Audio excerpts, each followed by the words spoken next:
что ты хочешь увидеть? Я хочу увидеть свои уши, свой лоб частично и хорошую стрижку. На фотках, которые ты мне прислал, Хотя- там у них Хотя нет, лоб я не хочу видеть. низкие, Да.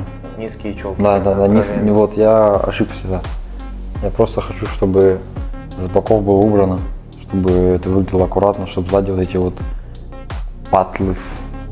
Хвост тебе не нравится, да? Не, мне вообще он не прикалывает.